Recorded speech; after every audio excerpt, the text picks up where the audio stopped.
All right, good evening, Doug Smith, live from the corporate offices of America's Best Restaurants inside the Deep Work Studios here in Florence, Kentucky. This is ABR Live, all things America's Best Restaurants, because what we're doing is looking for those restaurants that you should eat at on a weekly basis, as well as helping those restaurants find those customers that want to eat there on a weekly basis. We've got a lot of things to cover. We have Luis on the road. He's been out in the great state of Indiana all week, so we'll catch in on things that are happening out on the road.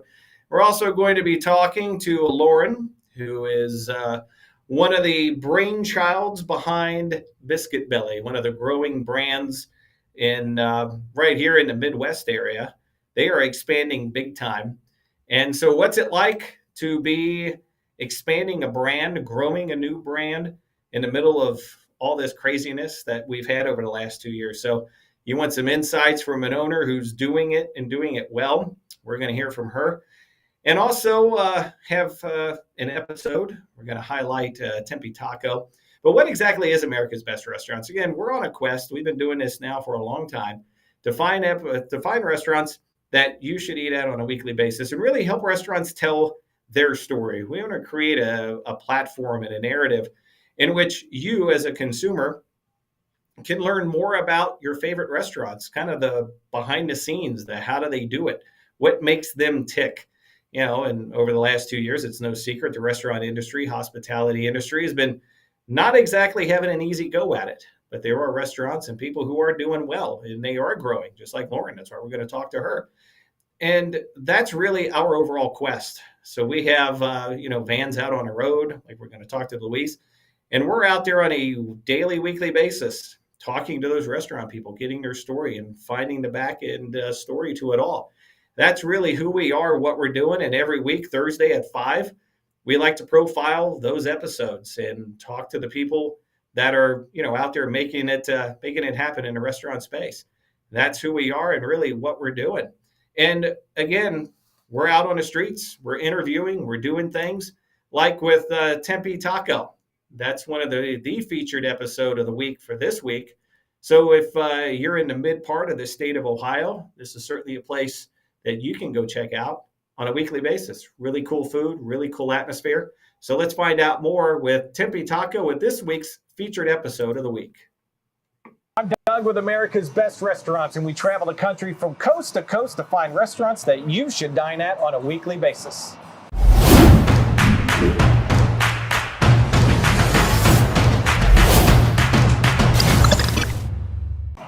We're in Reynoldsburg, Ohio at Tempe Taco. This is Brett. He owns, operates Tempe Taco.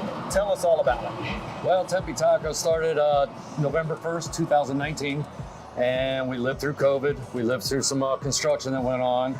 We built this place out of an old building that was built in 1891, and we renovated it. We tore out it and gut out everything. It was part of, it was around so long that it was part of the Underground Railroad at one time. A speakeasy. It was a motel at one time when the roads here were still dirt. And as the years went by, they added the back building to it, became a couple of different offices. And when everybody finally moved out, we bought the building, tore out the walls, and brought in what you see today. You got some cool ambiance in there. We're unique. We're unique. People come in, they're not expecting what they see as far as a taqueria would go. But it's a lot different. We got a lot of brick inside that makes it look right. Left a lot of the original beams and woodwork in there that was built back in then.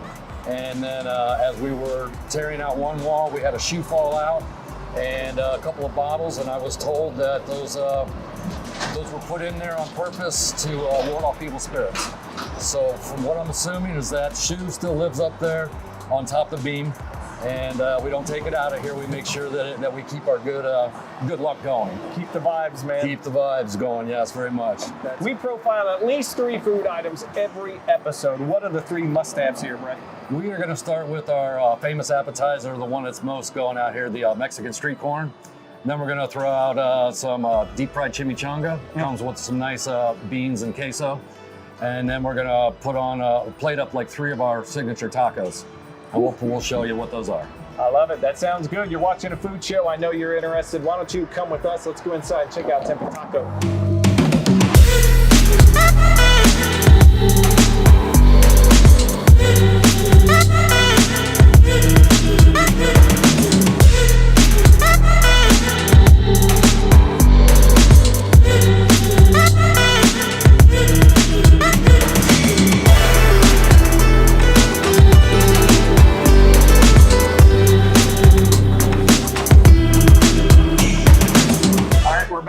are inside. Brett said 3 items. Lo and behold, we have 3 items. Actually, technically, maybe a little more than 3. We're going to get into that. So here we go. We've got the 3 items and a beverage. Let's start. We'll go number 1 right here. What are we looking at? This is our popular Mexican street corn. We put this on the grill. We blacken it on the grill. When it comes off, we'll put the butter on it, the seasoned salt on it. We'll put a drizzle of mayonnaise on it, and this is true Mexican street corn as they do. Add some cilantro, some limes on the side, and some cojita cheese on that. And people just can't seem to get enough of it. They love it. I've seen the street corn, but it's off the husk and it's like in the bowl and everything. That's different. We do it right on the cob. We make sure it's right there on the cob. Love it. Okay, I can see why that one's popular. Let's jump over here because I want to kind of dig in too. We have 3 different tacos. We here. do. So what are we looking at? These are just 3 of what we have. We have about 11. You have got a Baja shrimp here. Ooh. You've got an al pastor that we make right here at the house. And we've got our flank steak. That flank steak is marinated overnight and cooked on the grill just to a certain point, and then we finish it off on the flat top and serve it authentic style. Okay, so when it comes to the recipes, is this something that's a heritage recipe? What's the secret? How did you guys come up with The everything? recipes come from a friend of mine that actually is my business partner. He is from Arizona, and he knew a lot about restaurants, and he comes up with some really good recipes. We've tweaked them here and there, but they've all come out much, much better as the days have gone by, since we've only been open for 2 years. And that's where the name came from as well. The name came from Tempe, Arizona, correct. And it's, we thought Tempe Taco rhymed really nice. I put in the company, made it a little industrial in here, look like we pump out tacos all the time, which we do. All right, so I want to talk about the ambiance here. Where we're sitting, this was an old building. Talk about the history of the building itself, because that's really cool. The building itself, the front end portion here was built in 1891. It originally was a barn, and back then they used nothing but hatchets, and they notched out everything and put the barn together. As the years went by, they added the back end to it, but it was originally part of the Underground Railroad, and then it was a speakeasy at one time, and also a motel. And just the front end portion, they had the rooms upstairs. There was about 6 rooms, which are all gone now. We opened it all up, and it's been here since the time of Reynoldsburg. The Route 40 out here was a dirt road at one time, and everything just moves on and on and on. And we came to what we have now. And then some of the beams, I mean, that stuff is original. All the beams are original that we can keep open and stay open. We want people to know where they come from. And then, of course, as I said before, we've got a shoe that fell out of the wall that warded off evil spirits.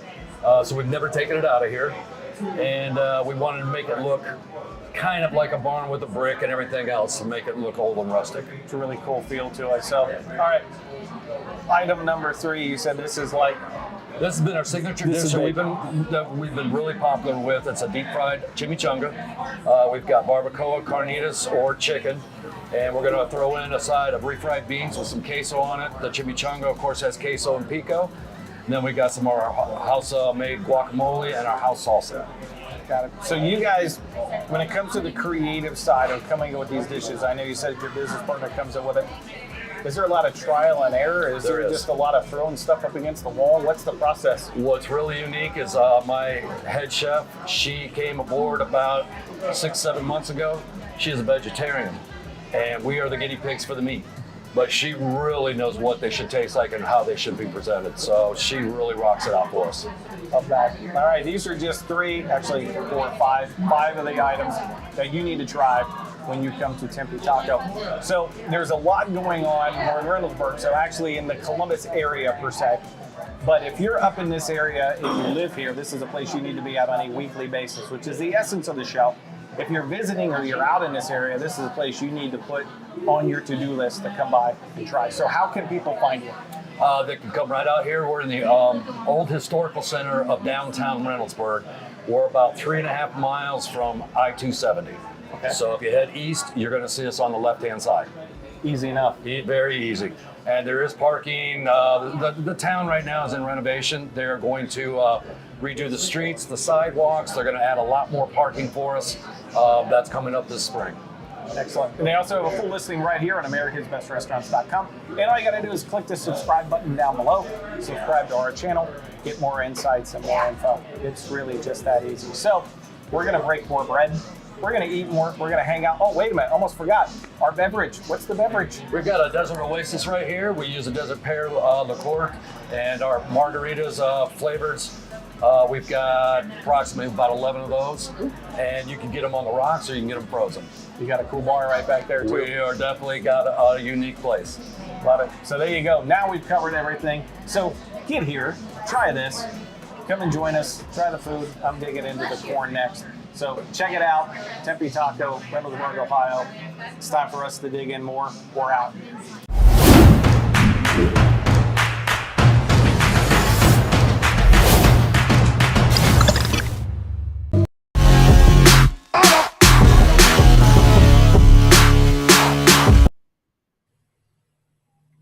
All right, we are back. Hey, Lauren's with us. It's time to meet the owner. And Lauren is part of the brain trust with the great brand Biscuit Belly that I can speak firsthand. And my son is raving about the location in Evansville, Indiana.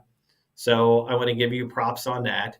So first off, introduce yourself and tell us a little bit of a background story about Biscuit Belly.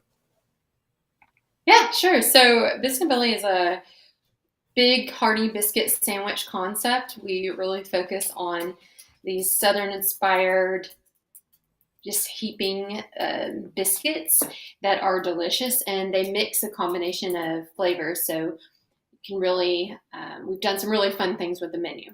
So very chef driven, scratch based system, and just a lot of deliciousness, but it's very filling. So we have a couple sides that you can choose from, a couple things you can share with others around you. And we have 3 locations in Louisville, 1 in Evansville that you mentioned. And then we just opened our first franchise location about a week and a half ago, 2 weeks ago in Lexington. So yay.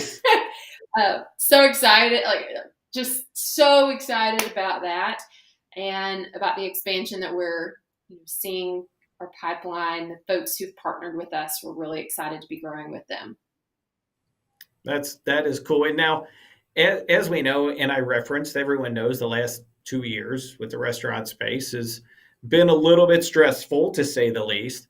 How have you and Chad structured this and moved forward during such a trying time to grow a new brand? I'm sure it's more challenges than you would normally have, but you guys have really plugged ahead and you're on a great path. So how have you done that?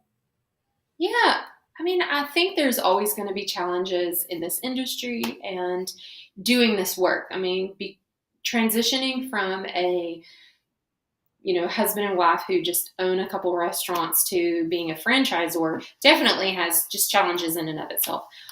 I think that in this weird way, COVID was awful from a sales, from a mental health and emotional health of our teams, from all of those perspectives. But I will say the one thing that it allowed for was the bandwidth to create these tools and these systems, and I believe do things the right way. It gave us the time to be able to really devote to, documents and marketing and making sure that we're creating training tools and training systems that can be utilized by our franchise partners. And I kind of think that without COVID, some of that work would have probably just not been able to have happened and been executed as well. So, or at least not as condensed. So we started franchising in late 2020, technically in October, but really we're focused on 2021 to really start pushing this thing out, and we met our goals. I think that's due in part to us making reasonable goals, but also to just really focusing on growing this thing the right way, and being very cognizant of our footprint and of who we're partnering with. All of those things kind of have factored in as we've talked to people and gone down the path of potentially franchising with a number of folks. One of the concepts that I'm a big fan of for years and years is the concept of a mastermind. Surrounding yourself with people who are really good at things maybe you're not, and just kind of Yeah. picking their brains, so to speak. So as you and Chad look to grow this, what resources did you have? Who did you reach out to? I mean, you don't have to name names, obviously, but how was the Yeah. approach to learn about franchising and the pitfalls and the good and the bad? Yeah, that's a great question. And actually, I loved what you said at the beginning about one of the brainchildren of Biscuit Belly. We have definitely surrounded ourselves with people who are really eager and fired up and have really bought into this thing. And I think one thing that we have shown our team is the need to surround yourself with people that are smarter than us. So I think our partner, for instance, Chuck Schnatter, he was with the Papa John's organization from store like 8 to store 4,000, and he left Papa John's in 2011. But he has really helped us, clarify the priorities of this organization. He's really helped us, just in the little things, asking questions about what an evolution would look like, how are we going to grow, and then he is as involved as we want him to be. So it's really been nice to have this very distinguished and just somebody who's done this and done it well to have his ear.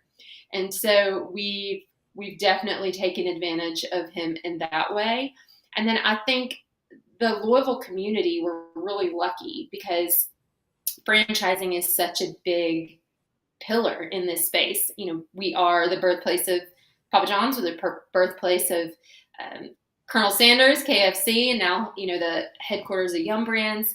There's just a lot of a really solid legacy of work that's come out of Louisville. And so with that, we get to surround ourselves with people who have done this and generally know what they're doing. What I've learned is a lot of people who were, for instance, who worked at Papa John's, 20, 25 years ago, they love that early stage, figuring things out, kind of building the path that they're going to set forth. And so we're lucky that we are able to have access to such, brilliant minds and, people who I can call and say, hey, what do you think about this? And they'll kind of rattle off some pearls of wisdom that I wouldn't have known otherwise. So that's really been helpful.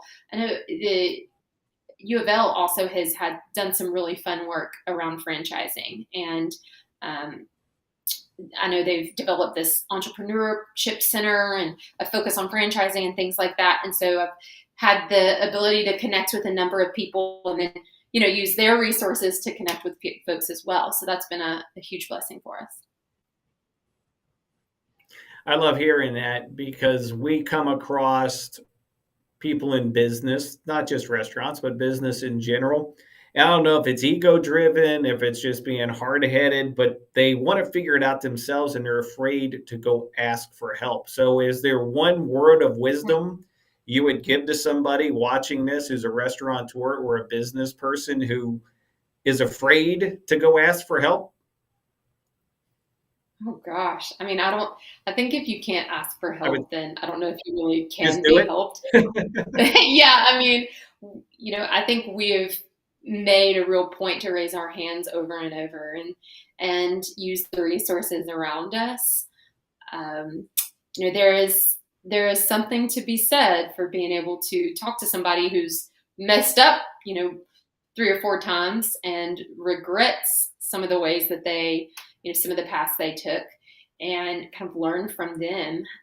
I'm really just proud that my husband sets a great example of what we want to be like in that space and really utilizing our resources. So I think that that's been a game changer for us.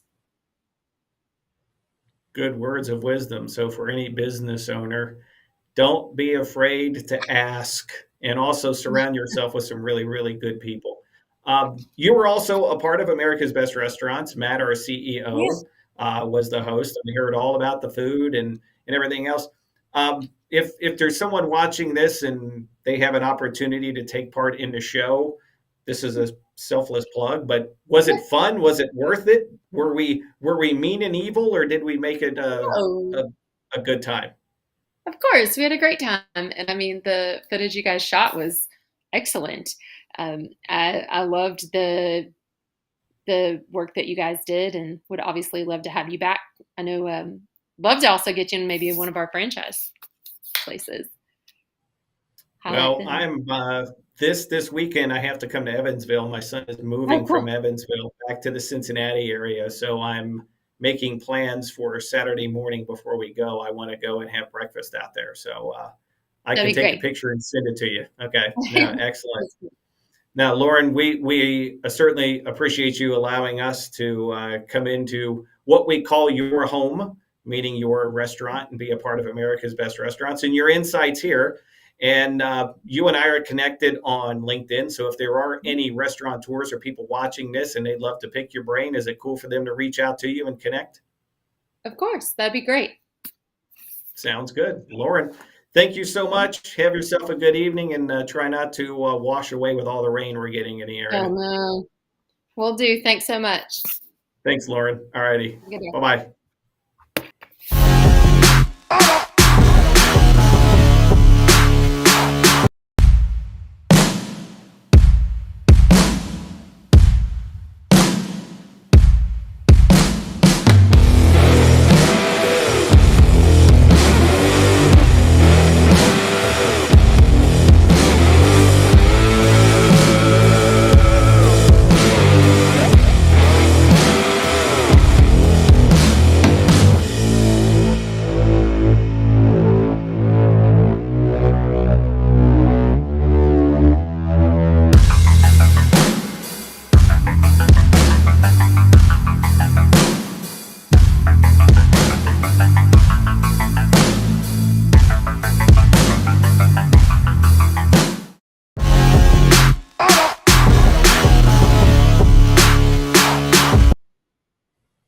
All right, you're back. You're with me. Luis is actually in the middle of a shoot, so we're going to let him enjoy the time at the restaurateur. So we're going to be back again next Thursday. Again, it's another opportunity to just gain some insights and give some visibility to the restaurants who we have shot the episodes for, and to be able to speak firsthand and gain insight like we did from Lauren. I mean, that's top-notch stuff from someone who's right there doing it, trying to grow a new brand in the middle of a pandemic. It's not easy. It's not easy to do that, let alone in normal times, quote unquote, but to do it now. So really cool to be able to get that insight. And if you want to know more about America's Best Restaurants and have more information from the restaurateurs themselves, and where we're visiting and places that as you travel the country you need to go visit, then follow us. You can see it right there: YouTube, Instagram, Facebook, TikTok. We're all over the place. And we would love for you to follow the channels and learn more about these restaurants that you should eat at on a weekly basis and become regular customers for, and learn the stories of what these people are going through to run a business and live their life and provide you some solid entertainment and some, quite honestly, kick butt food. So make sure that you tune in, subscribe, sign up, like, do everything with the channels. And we're also always looking for new additional talent, because we are growing as we visit more cities more often and we expand the brand from coast to coast, from sea to shining sea. We're looking for quality people who aren't afraid to wear orange and have fun and travel the country and eat food and meet people just like Lauren. So if you're interested in that, you can go to americasbestrestaurants.com/jobs. You can check it out and send us your info. If you want to have fun, we would love to have you take part with us. So that's going to wrap up another week of America's Best Restaurants Live. I'm Doug Smith. Certainly appreciate you tuning in. Have yourself another great week. We'll be back next Thursday with another episode, more insights from the road, and we'll speak with other restaurateurs and gain their insights on a great industry. So until next week, from the Deep Work Studios in Florence, Kentucky, I'm Doug Smith. I'm out.